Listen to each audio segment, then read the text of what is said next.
My name is Walter Hartwell White. You understood what I've just said to you. Lung cancer, inoperable. It's easy money. Hank, how much money is that?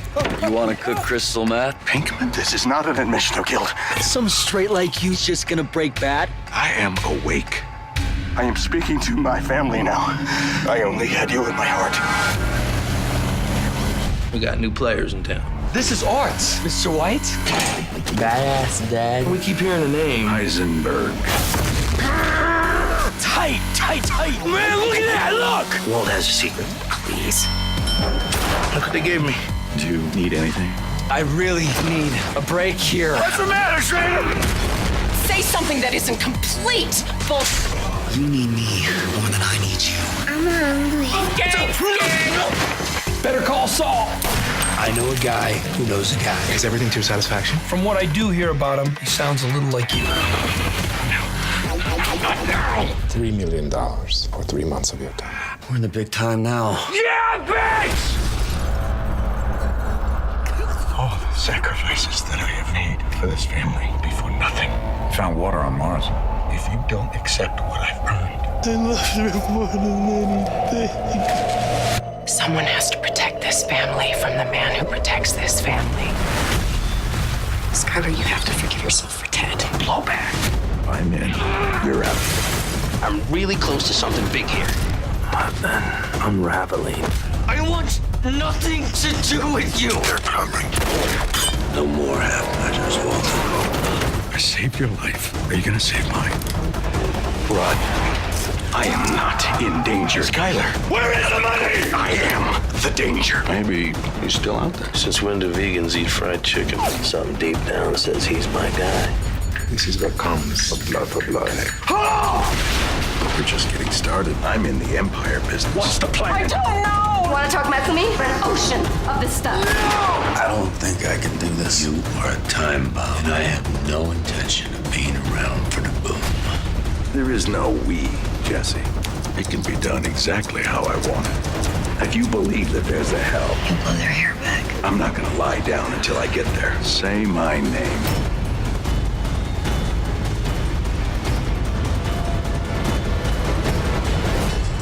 Heisenberg. Damn right.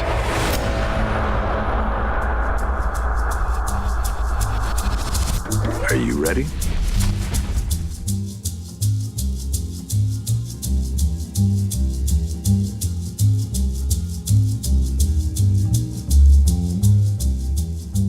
Hello, everyone, and welcome once again to Geekfest Rants. My name is Carlos Perron, and joining me here I have Steve and Tony. Say hi, gentlemen. Hi, gentlemen. Oh, boy. It's going to be one of those shows. Today we are going to be discussing the topic of television anti-heroes. Now, by that we're talking about, obviously, characters that are not very nice. Guys, we love to hate. Yes. Maybe not hate. Maybe not hate. Well, that's the question we'll be Yeah, Do we hate them? it's why do we watch the shows that are basically based on really nasty characters? What is it about the actual show that draws certain people into watching it? You know, Tony's going to talk about whether it's entertainment, whether it's some kind of psychological need to connect with these characters, to feel different than these characters. Feel better. Or worse.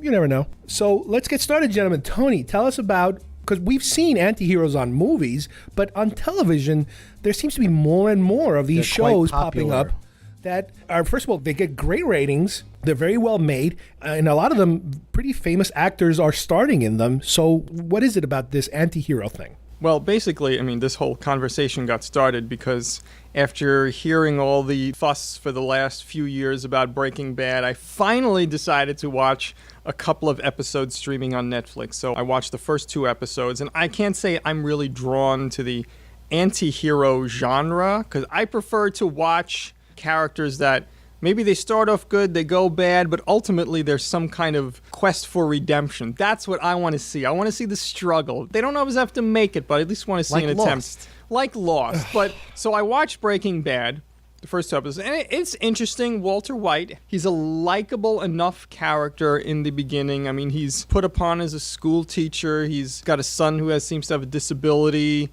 He's diagnosed with cancer. Diagnosed with cancer, and he just wants to support his family. And There was this great scene, I don't remember if it was the first or the second episode, but there's these other teenagers in a clothing store making fun of his son, and he kind of leaves the store and then circles back and kind of starts beating one up, and it's like I was with him in that moment.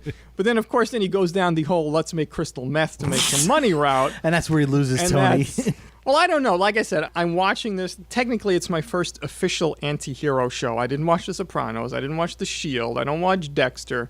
The only other anti-hero I could compare it with would say be Ben Linus on Lost, who I don't even know if I'd call him an anti-hero. He was basically a villain, a likable villain, a charismatic villain. Yeah. But with him, again, it was about his quest to improve himself. And I was going to say about Ben, if I remember correctly, at the end of Lost, he himself felt like he had not redeemed himself and did not deserve to go into the church. Right. He stayed outside. Mm-hmm. That's true. That is very true. Wasn't it also a fact that his particular character was not supposed to be lasting that long? Oh, and I don't know. I don't know if we were ever supposed to see a full redemptive arc. I think he kind of took on a life of his own. Right. He became a very popular character, and they writing his character, so they wrote him on the fly. They developed him further. Yeah. Yeah, well, and they had to write Mr. Echo out before they wanted to. Exactly. So it was kind of a balance thing there. But again, it's still, most characters, and I think, like you said, you were quoting Vince Gilligan, the creator of Breaking Bad, saying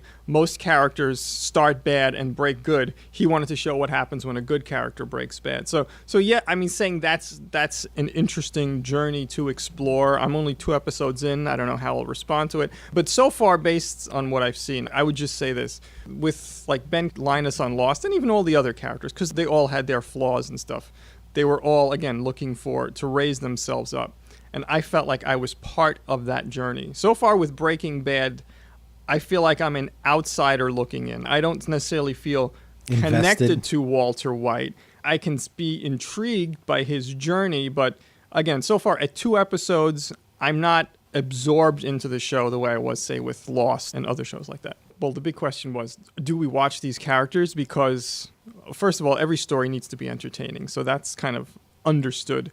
Do people relate to these characters because they want to feel better about themselves, and making them watch somebody this bad makes them think, well, at least I'm not that bad? Or are they invested in seeing how dark this character can go and still pull himself or herself up out of that pit? Or is it also, we talked on another show about Man of Steel and the whole element of darker characters.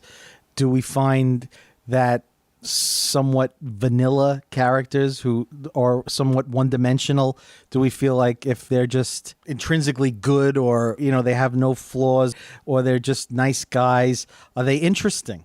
Do we find these characters who live in the shades of gray, or even beyond the shades of gray, either more relatable, more exciting?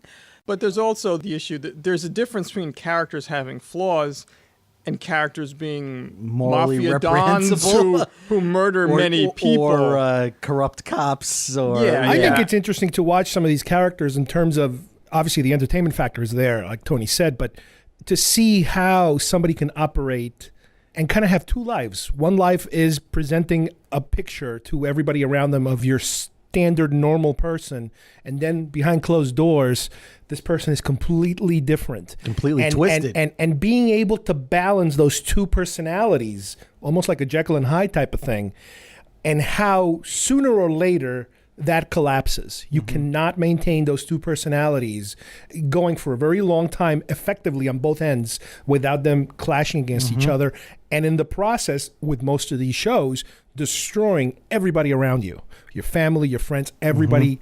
It's collateral damage when when that person unravels. Right. And some of these shows, I mean, granted, some of these shows are still on. Breaking Bad is still about to finish. Right. And we kind of get a feeling season by season what direction this character is going. But on some of the shows we're going to talk about now, some of these characters, we've seen their complete arc. Right. And we know some of the characters, like Tony said, are characters who want to redeem themselves. And some of them just don't. They're just bad all the way. It's not even that they want to redeem themselves. Like, for instance, I didn't watch Sopranos. You watched Sopranos. Did you want to see Tony Soprano somehow get out of this life? I think I wanted Tony to get killed. I wanted Tony to suffer and get caught for his crimes. Yeah, but it's interesting. Like, I didn't want Vic Mackey to be I liked Vic Mackey. I didn't feel like I wanted him to go to jail or get killed. But wasn't he really? I mean, he was a real bastard. I did. I wanted Mackey to suffer. Yeah. And one of the great things about that show, I think, the way they ended it, was that they didn't give you that satisfaction. Not only didn't they give it to you, they gave you something that made the character unhappy, and it also made the viewer unhappy in terms of Mackey's final outcome was that he had a deal to confess about something. Everything he ever did. And then in exchange, he would be forgiven or pardoned, I guess, for all the crap he did. He got immunity. Right. But he got to remain a cop, but he couldn't really be on the streets. He was a desk jockey. Right. And the guy was like a shark trapped in a cage. He could not. Which I actually thought was a great ending. I loved it because, in a way, that was the worst thing that could happen to him. If you put Vic Mackey in jail, he would be running the place. He would be in charge because eventually he would become, but he's in a worse place now because he loses his family. He gets his punishment for his evil deeds, if you will. And that felt really well. Now, with Sopranos, I was very disappointed with the ending because not only did the show end horribly in terms of you have no closure whatsoever with anything. The story ended like somebody pressed the pause button. Yeah. And there was no redeeming characters in that show. I mean, Tony was Tony to the end. Yeah. And there was no end if you think about it. And there really was no arc. No. I mean, you would feel sometimes that his wife is the stereotypical... The wife that doesn't know too much about what's happening with the husband's business. Though, I think and she kept looking the other way all the time. But eventually, she developed into a pretty strong character. I mean, they had some really, really intense moments. But she never turned away. When things got tough, she always realized where the money was coming from, and she comes back home. So it's like an abused wife that comes back home for more punches. Well, tell me this, since you all are more further into the Breaking Bad thing than I am, and I kind of know how the story goes. I mean, even though I haven't watched the show, I've been following it. Is there a glimmer of redeemability in Walter White, whether it's his love for his wife or love for his son, that could maybe turn him around or no? I think as swept up as he gets into, and I said this before off mic, that Vince Gilligan said that he wanted to show somebody going from Mr. Chips to Scarface. I mean, in his own, I guess, lust for power and everything that's kind of surrounded him, I do feel like he is still providing for his family after he dies. He's justifying. He justifies it in his own mind, but yet, while that still might be true, he still has become preoccupied with the idea that he's become the number one gangster. Once he killed somebody, he sort of crossed the point of no return. Yeah. And, you just get this sense that, well, yeah, he could still justify that, I have cancer and, I'm going to die at a certain point and I need to have all this left behind for my wife and my kids. But the thing you have to remember about Breaking Bad, the way that they write the show is in a way, I don't want to call it a formula, but it's kind of like any show where as soon as things start to look good and the character can quit doing whatever that bad thing is, they choose not to. Always something happens that they'll lose whatever security they just had, and he's like, oh, crap, I got to do something else now. This is a point that I wanted to make about Walter White that I think differentiates him from all the other anti-heroes that we've discussed or will discuss, is that this is a man who, up until the show started, this is a man who lived life by the rules. This is a man who did everything by the book, exactly. Did everything that he was supposed to do, lived life morally. Right, he wasn't a criminal. He's a teacher. He actually had the opportunity to get into this money-making venture. And we know people like this a spiral in the world, and I've known people like this, where people either have the worst luck in the world or they make these bad decisions, and it feels as though somehow the universe is conspiring against them. And He's a little Willy Loman-esque. Yeah. Yes. And you feel like this is then your water heater breaks. Yeah, exactly. And then I'm just gonna kill everybody. I'm gonna burn it all. And so you say to yourself, well, you could kind of understand being driven to that point of Breaking Bad.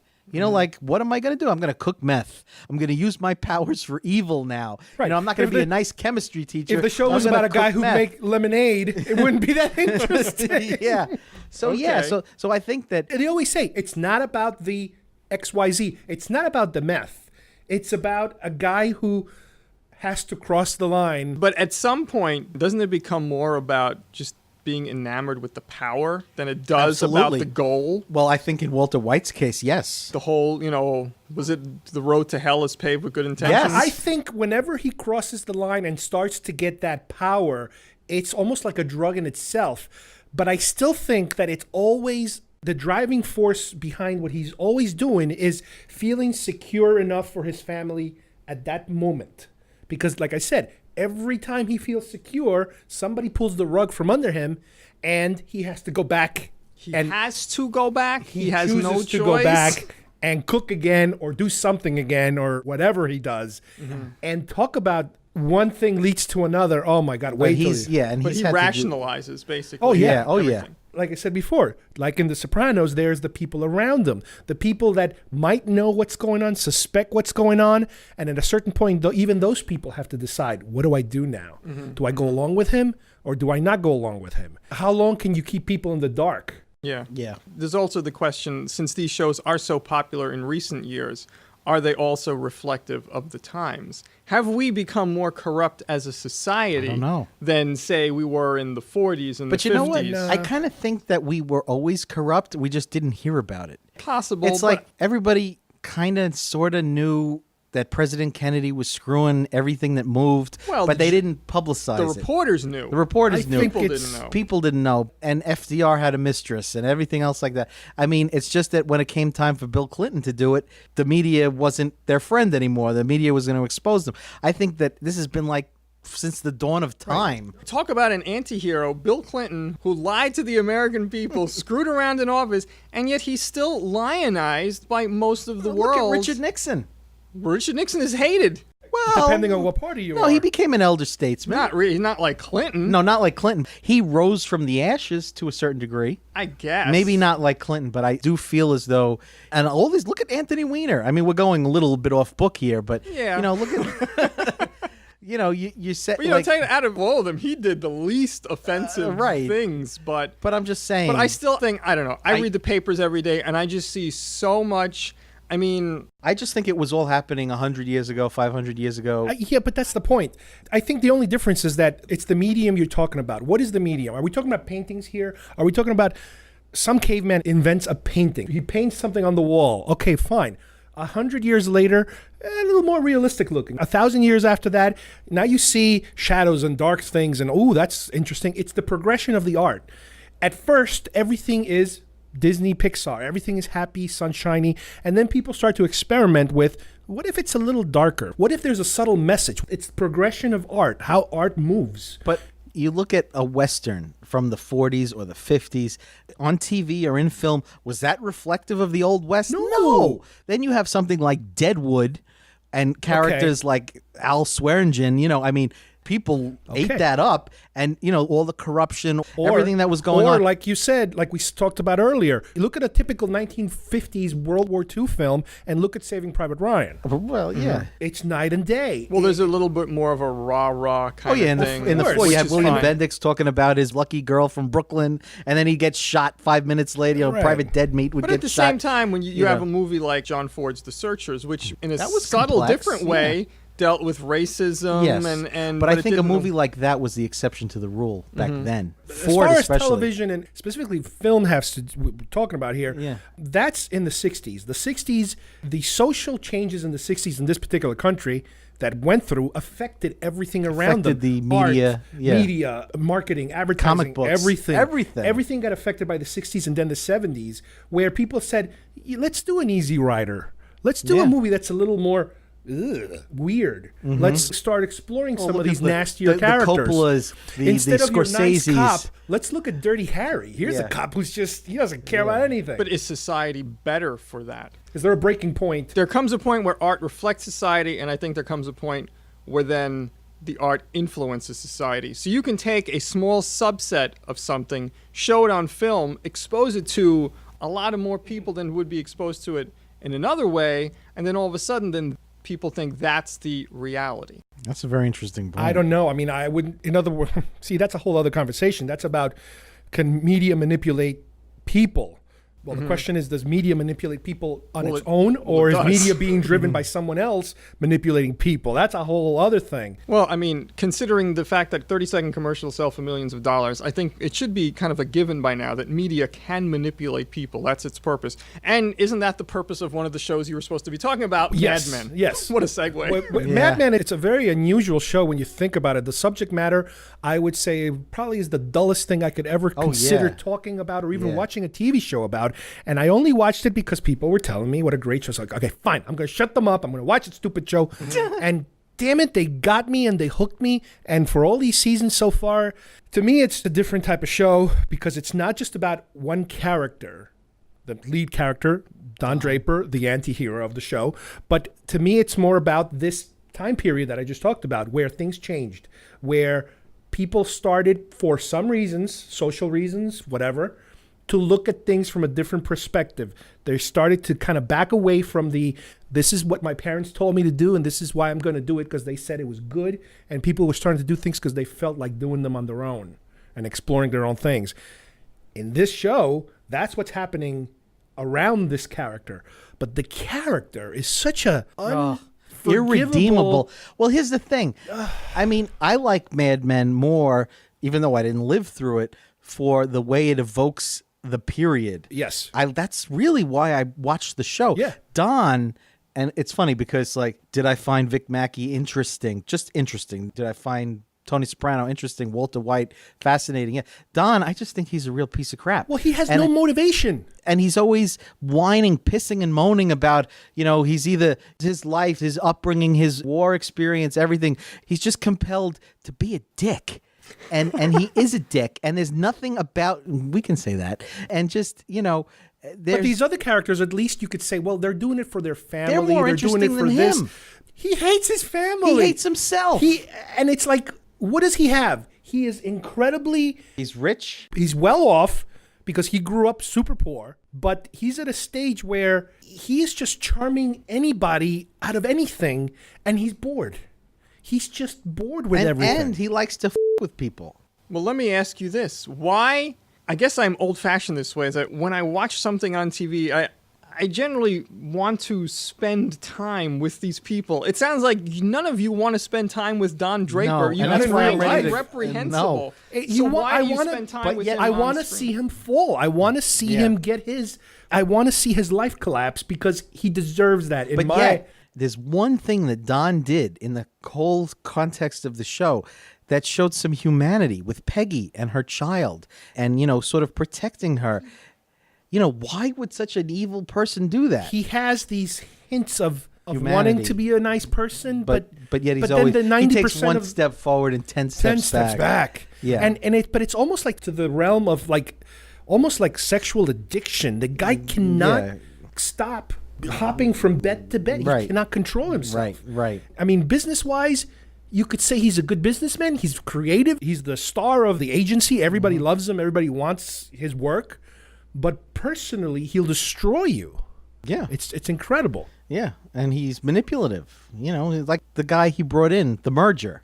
So, what the hell is that? But I also see him as in a way, he's a product.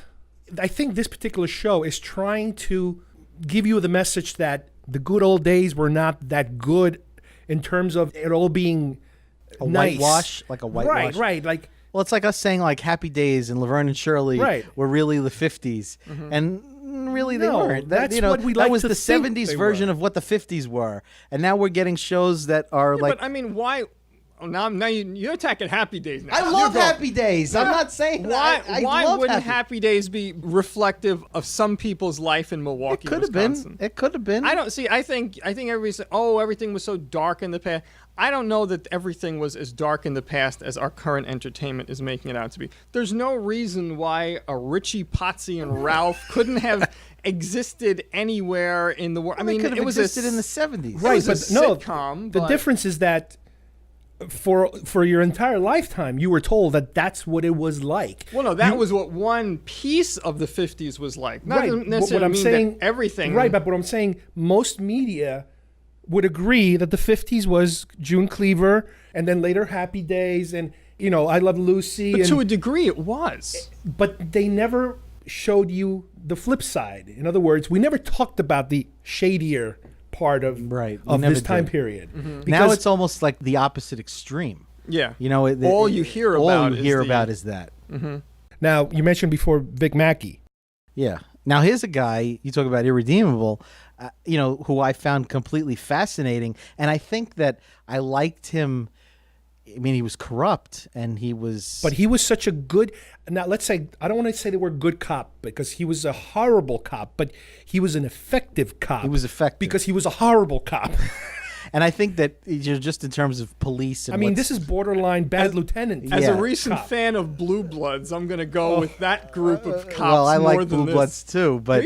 Yeah, I love Blue Bloods. You surprise me. But because that is almost like the 1950s cop to a degree. I mean, they're with the family elements and everything. Yeah, I could see that. Vic, to me, I think, again, I'm maybe going off on a tangent, but I feel as though my personal feeling is, I'm a little bit more on the conservative side, and I hate the fact that cops have sort of been emasculated in terms of how they deal with bad guys and how they, I'm not saying they should be able to beat the crap out of them in the interrogation room or whatever, but I think that you talk about a pendulum swinging, that they're almost completely handcuffed, no pun intended, in terms of how they can do their jobs.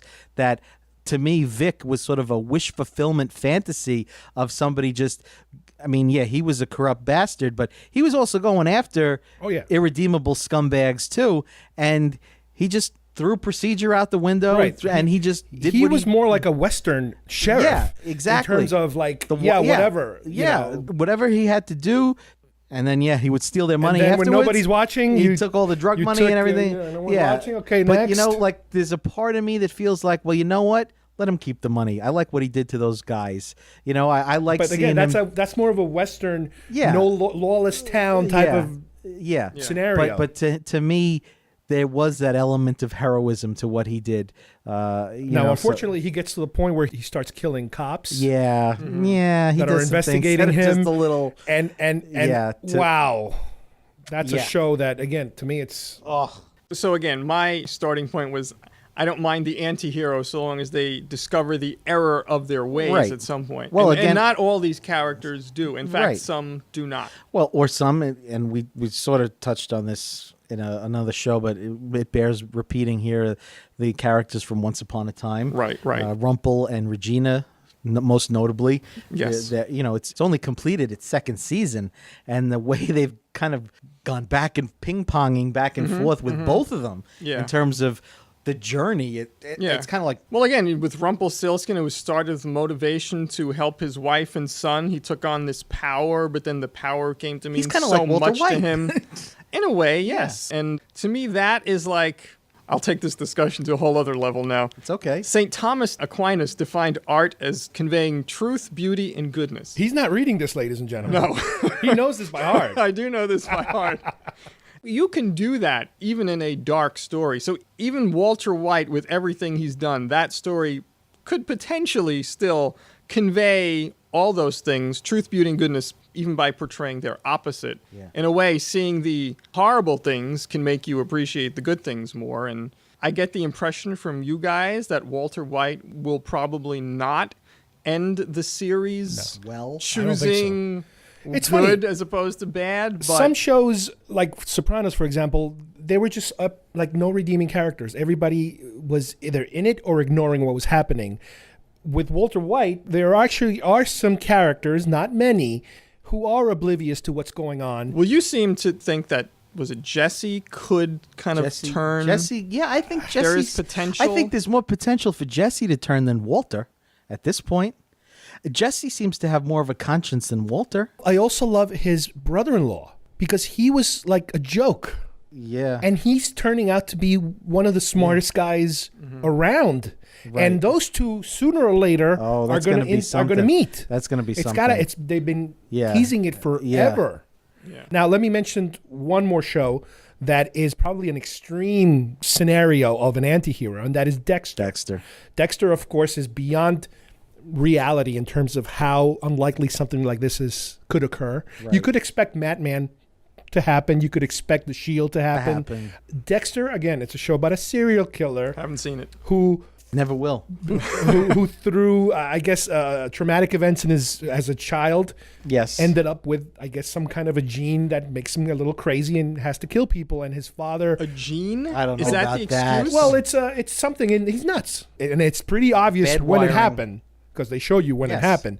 And his adopted father, who was a cop, tells him that Well, he recognizes this in him, Yes. and what he does, he realizes that gives him a code. He can't stop him from these predilections that he has, but if he can sort of shape him into using that, He only kills bad only guys. kills right, bad it's like a guys. vigilante type of thing. vigilante type. So the whole show is So- about him trying so- to control his urges and focusing Well, no, on. it's not about him trying to control his. He's satisfying his direct compulsion his to urges. direct his urges. Right. So he doesn't kill the wrong person. Right. But doesn't he anyway sometimes? Yes. Yes. some- In order to maintain his secret as the show progresses, yes, he has to kill innocents. So in a way, Dexter is following the role of Pa Kent in Man of Steel in protecting his own identity. well, yeah, by his all costs. father, it seems like more like Pa Yeah. Kent. Yeah. And then he's, And in this show, again, you cannot. It's an anti-hero because you're trying to kind of see things not through his eyes, but like it's almost like a disease they treat it in terms Yeah. of this guy has a problem, and obviously the easy answer would be institutionalize him or something. Yeah. And he's trying to live a normal life, have a family.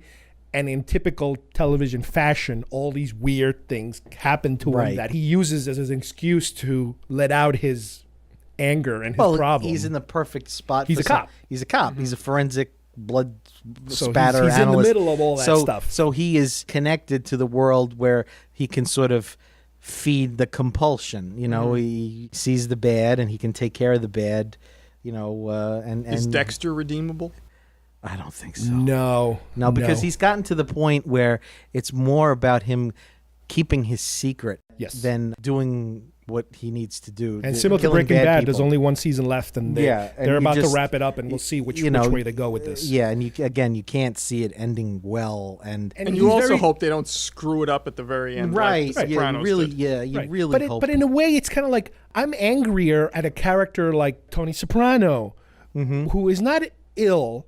He's just a bastard, he just accepts what he does. and then that's life. Do any of these other shows kind of present the question: are people fundamentally good or evil, or it's just I don't know. Not I don't really. know if it's explicit, or I don't know that a character like Vic Mackey ever took a moment to reflect. Okay. You know, I don't think he. No. Maybe Soprano did in his therapy sessions. Maybe that was his time to sort of. Well, if the show lasted 6 years and he was in therapy for 6 years, was Yeah. there any advancement? No, I don't Not think really. so. No, I don't think so. I mean, I guess everything with Tony Soprano is it's my parents' fault. You know, it's my yeah, upbringing, my mother, it's my family. my mother it's- did this, my mother did it's that. Nobody- Nobody, that. nobody just wants to watch the world burn, huh? There's always the parents' fault. The Joker wants to watch. That's the world. right. I know. That's why. And I brought that up. Backdraft, what was his name? Shadow. Shadow from Backdraft. Well, yeah. But no, that was one of the things I liked. I'm not to get into the movies, but about The Dark Knight is that they didn't try to explain his some people propensity. just want to watch the world burn. He just liked the power and the thrill of Well, it. I guess on and- television, you can't, at least yet, they have not approached the character like that. like a the complete Joker, yeah. sociopath. Right. Up to now, they're characters who are either borderline about to make a bad decision and they make it, like Walter White, characters who are just criminals and they're in it for the money, like The Sopranos, characters who just like the power and women and hopping from bed to bed, like Don Draper. Draper. And somebody like Dexter is just out there. It's like a mental illness type of. But when we only have those characters to watch on television, as opposed to the But more we don't, morally Tony. upright But characters, we don't, Tony. But- we don't. You're making it sound like that's the only 4 shows that exist. We don't. That's the whole right. point of this, is that for all this time, you're being fed these shows that are very vanilla apple pie, and now somebody throws jalapeno pepper into your dinner, and you're like, what the hell was that? And But it's not. obviously, I mean, Tony Soprano has sort of begat this subgenre of characters or of shows where, with these dark protagonists, and it's obviously even Hannibal, I mean, you could even count that one, where people are just eating it up. I would still say that the fact that that is so popular today is more reflective of where we are as a culture. I think that's possible. I definitely see, I don't know that I agree with that 100%, but I see it, I'm allowing for it. I still think that a lot of these conversations have always been talked about, discussed, usually behind closed doors. The difference now is that a lot of things are happening in front of you where you can actually see them. 50 years ago, look, there goes Martha. Martha's divorced. Shh. Well, that was my point about... Look at her. She has cancer. Well, she has the C word. That was my point about JFK and other things like that. Like, there was a lot of stuff going on that just was not fed to the public. But it was happening. We didn't invent this. No, we didn't invent it. But now our entertainment reflects it. Either reflecting it, or maybe our entertainment is even enhancing it. Granted, obviously, that's not the right here's word. The thing, but Tony, I hope we don't get to a point where entertainment will be, how somebody goes to the bathroom. Certain things you want to kind of, leave something to. Is that what they're not meant for public consumption? Leave something to the imagination. That's right. a bad example, but leave something to the imagination. You're also, but you look at game shows, you look at reality television. It almost looks like we're getting. Sometimes there was a show I forwarded somebody or I posted. There was a show I think Fox was trying to put on a while back about. They go into a company. Oh, yeah, that was on. I didn't see it, but it was on. And they say, okay, at the end of the show, one of you is getting fired for real. Mm-hmm. Yeah. And you think about it, the show is about somebody is about to lose their job for real. And oh, my God. Well, you know what?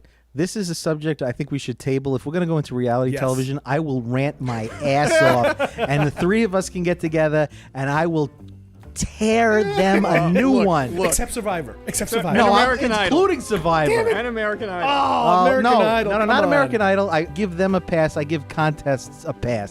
These other shows are disgusting. All right, well, this wraps it up for an anti-hero, TV anti-hero conversation. We've only covered maybe 3 or 4 or 5 examples. There's probably tons more we're forgetting. But maybe we'll save it also for a future episode. So I'd like to thank Steve and Tony for joining us today on our anti-hero special. And we will see you guys here next time on Geekfest Rants. Bye-bye, everybody. So, what do you fellas do? You're looking at the finest ad men in New York. Hell, the world. Advertising is based on one thing. Happiness. It's a billboard on the side of the road that screams with reassurance that whatever you're doing, you are okay. A man like you I'd follow into combat blindfolded. And I wouldn't be the first. Am I right, buddy? I'm living like there's no tomorrow because there isn't one. This place really runs on charm. I'm not gonna let a woman talk to me like this. I hear she's a nice girl. Who wants that? Even if you do get my job, you'll never run this place. Wanna know why? Because no one will like you. Excuse me, is he expecting you? He's not expecting anything. I don't think I realized it until this moment, but it must be hard being a man. I cheated myself like I knew I would. What's your secret? I told you I was trouble. You know that I'm no good. You know that I'm no good. You know that I'm no good.